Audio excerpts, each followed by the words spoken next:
គោរពជំរាបសួរដល់លោកគ្រូនិងសួស្តីអ្នកទាំងអស់គ្នាថ្ងៃនេះខ្ញុំនឹងមក demo អំពី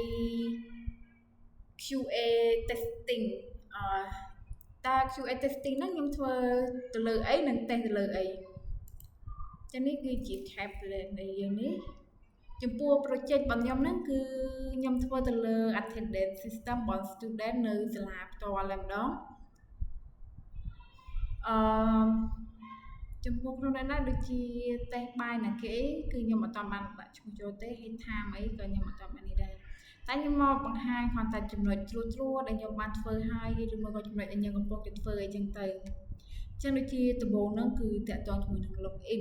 login យើងដឹងស្រាប់ហើយនៅពេលដែលយើង login ទៅបែបម៉េចឧទាហរណ៍នៅពេលដែលយើង login admin អីចឹងទៅ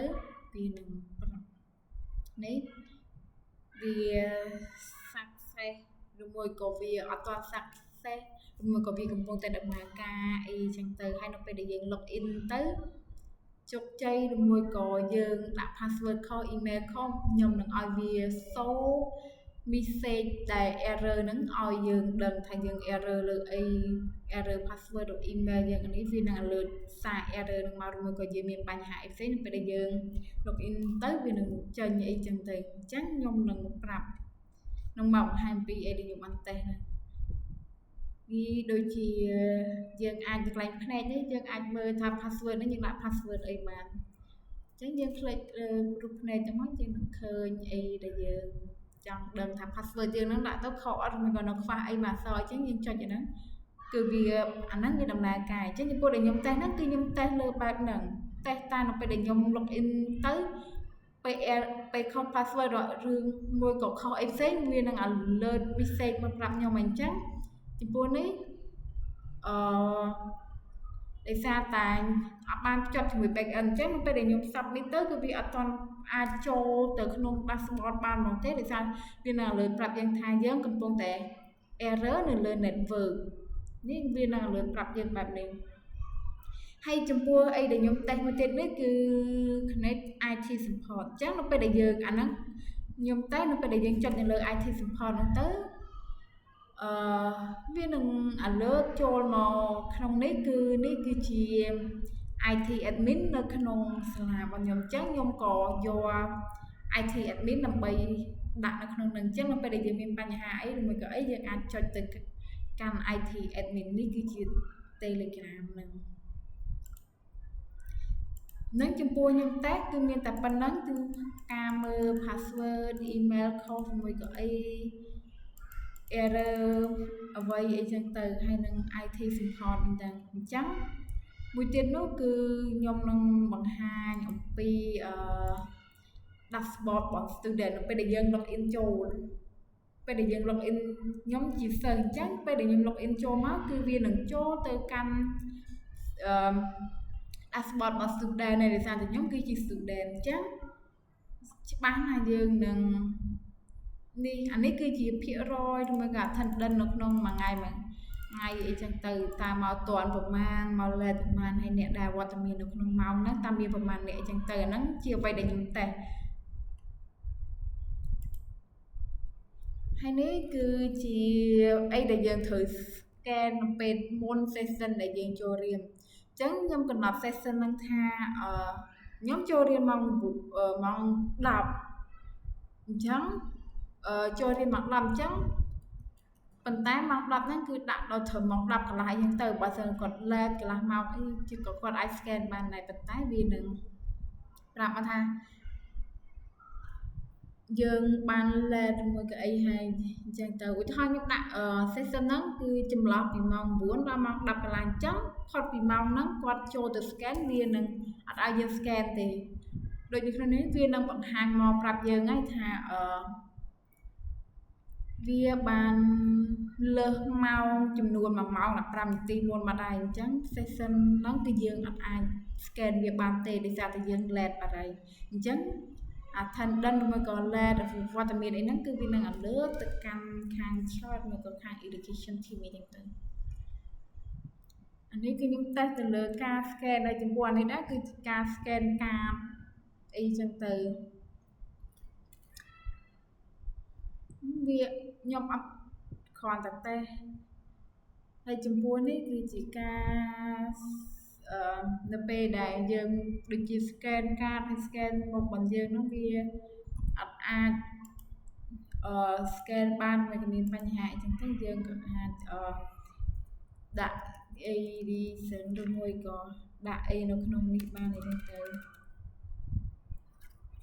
ហើយក៏ពេលដែលយើងដាក់បានទៅសេអី reason អីបានអស់ហើយគឺយើងនឹងចុច submit ទៅអញ្ចឹងវានឹងដាក់ដោយសារតែយើងអត់ទាន់បានសរសេរអីនៅក្នុងនេះអញ្ចឹងនៅពេលដែលយើង submit ទៅវាអត់អូខេទេវានឹងលើ please provide reason for the this manual នេះវានឹងលើថាយើង reason អីអញ្ចឹងទៅបានជា scan អត់កើតមួយអីអត់កើតយើងគ្រាន់តែសរសេរនៅក្នុងហ្នឹងដើម្បីដែលយើង submit ទៅកម្មវិធីអីបាននឹងគឺជាចំពោះអីដែលខ្ញុំតេស្តហើយនេះវាក៏ alert មក history ហ្នឹងគឺវាអត់ទាន់មានតន្ន័យមួយក៏អីនៅក្នុងហ្នឹងអញ្ចឹងវាអត់មានអីបង្ហាញនៅលើនេះទេប៉ុន្តែគ្រាន់តែពេលដែលខ្ញុំតេស្តហ្នឹងគឺតេស្តទៅលើការដែលខ្ញុំចុចនេះពេលដែលយើងមាន set let យើងចុច let នឹង alert តែ set let នឹងឲ្យយើងហើយចំពោះ setting នេះគឺខ្ញុំរូបនេះគឺខ្ញុំបានដាក់មិនទេយើងដូរឈ្មោះផ្សេងបានយើងចង់ដាក់ Marie តេដាក់ឈ្មោះខ្ញុំតេបែបនេះហើយខ្ញុំថតរូបម្ដងទៀតនេះគឺជារូបក្នុង profile អញ្ចឹងprofile របស់យើងហ្នឹងគឺនេះបើសិនជាយើងឃើញរូបហ្នឹងយើងគិតថាយើងចង់តាំងរូបហ្នឹងអញ្ចឹងយើងចុចគ្រាន់តែចុច save profile change ទៅវានឹងអូខេនេះវានឹងលើប្រាប់ថាវាបាន success ហើយអញ្ចឹងនេះវារួចរាល់អស់ហើយចំពោះត្រង់ចំណុចហ្នឹងគឺខ្ញុំតេស្តនៅលើបែបហ្នឹងហើយចំពោះ API នេះក៏វាដូចគ្នាទៅនឹងវាស្តៀងទៅពេលដែលយើងតេស្តlogin នៅដែរទេប៉ុន្តែនេះគឺយើងតេស្ត API តែយើងតេស្តបែបម៉េចអីចឹងទៅអញ្ចឹងដំបូងហ្នឹងខ្ញុំតេស្តហ្នឹងគឺខ្ញុំតេស្តនៅលើ Postman នេះគឺជា story ដែលខ្ញុំបានតេស្តកាលពីម្សិលមិញម្សិលមួយថ្ងៃហើយថ្ងៃហ្នឹងដែលខ្ញុំបានតេស្តកំពុងតេស្តហ្នឹងគឺខ្ញុំតេស្តនៅលើហ្នឹងអញ្ចឹងខ្ញុំនឹងមកបញ្យល់លើនេះមកទៅដើម្បីឲ្យវាមានភាពងាយស្រួលជាងនៅពេលដែលយើងទៅមើលនៅក្នុងនោះនេះដូចជា ID នេះគឺជា point អានេះ mentor របស់យើងហ្នឹងគឺជាអីគឺជា post មួយក៏ get អីចឹងទៅនេះ description ហ្នឹងគឺមិន login with the email and password អីចឹងទៅវានឹងលើអញ្ចឹងនៅពេលដែលយើង login ទៅហើយវានឹង password ត្រូវ email ត្រូវវានឹងយើង expect វិសានៅពេលដែលយើងដាក់ត្រូវអស់វានឹងចេញ200ម៉ោងថាយើងបាន login ហ្នឹង success ហើយអញ្ចឹងវានឹងផាសអញ្ចឹងវាផាសខ្ញុំក៏ដាក់វាផាសដោយសារតែខ្ញុំបានផ្ទៃហើយគឺវាផាសហើយចំពោះ login បើសិនជាយើងដាក់ pass email ខុសប្រកាសហើយយើងគ្រាន់តែ expect វិសាមកបើយើងដាក់ខុសវានឹង alert error មកប្រាប់ចេញ401នេះគឺវា error ថា not found មួយក៏អីចឹងទៅហើយអញ្ចឹងវានឹង alert message នៅនឹងថា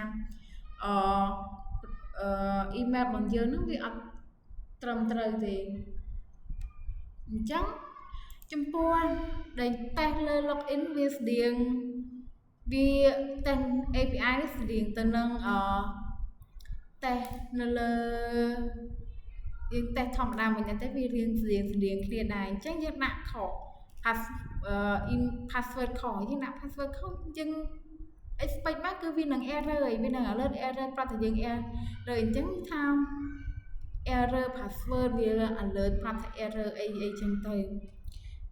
វាអត់មានអីខុសគ្នាទេហើយចំពោះចំណុចមួយទៀតគឺចង់បង្ហាញហ្នឹងនៅពេលដែលយើង login password ផ្សេងពីហ្នឹងយើងគ្រាន់តែយើងដឹងថាយើងដាក់ password ខុសគឺវានឹង error ហើយចំពោះមួយទៀតបើសិនជាយើងដាក់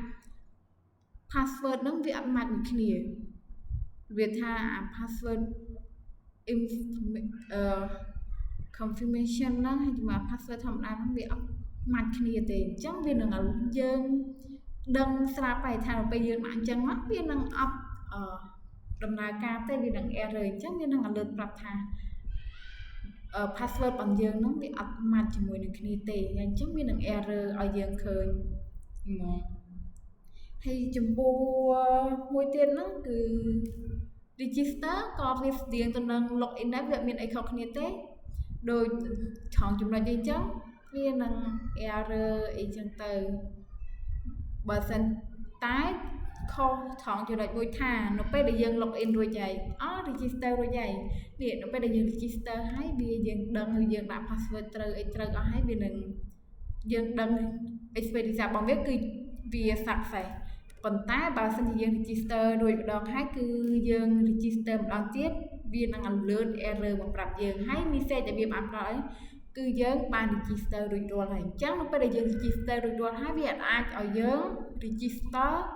បានម្ដងទៀតទេបើសិនជាយើងដាក់ email ឬមួយក៏ដាក់តា name ដាក់តា email វានឹងខុសវាអត់ដូចនេះគឺយើងដឹងច្បាស់ហើយវានឹង error ហើយអញ្ចឹង error ហ្នឹង error បែបវានឹង alert message នៅក្នុងហ្នឹងដើម្បីឲ្យយើងដឹងថាយើង error លើអីខំចំណុចអីហើយមិនបាន error វានឹង alert នៅក្នុងហ្នឹងឲ្យយើងឃើញបើសិនជាយើងដាក់ password មិនម៉ាច់ជាមួយគ្នាក៏វាចេញ error ស្តៀងទៅនឹង login ដូចគ្នាទេអញ្ចឹងមាន alert error វា password របស់យើងហ្នឹងវាអត់ម៉ាច់ជាមួយនឹងគ្នាហ្នឹងក៏វា load error ហើយអញ្ចឹងជាចុងក្រោយខ្ញុំក៏ឈានដល់ទីបញ្ចប់ដែរគឺការ QA testing របស់ខ្ញុំគឺទៅតែ test បានប៉ុណ្្នេះទេដោយសារតា project របស់ខ្ញុំហ្នឹងគឺកំពុងតែដំណើរការអញ្ចឹងវាអត់ទាន់រួចរាល់ទេហើយជាចុងក្រោយក៏អរគុណដល់ teacher និងអ្នកទាំងអស់គ្នាដែលចំណាយពេលវេលាសម្រាប់ការមើលវីដេអូនេះតាំងពីដើមរហូតដល់ចប់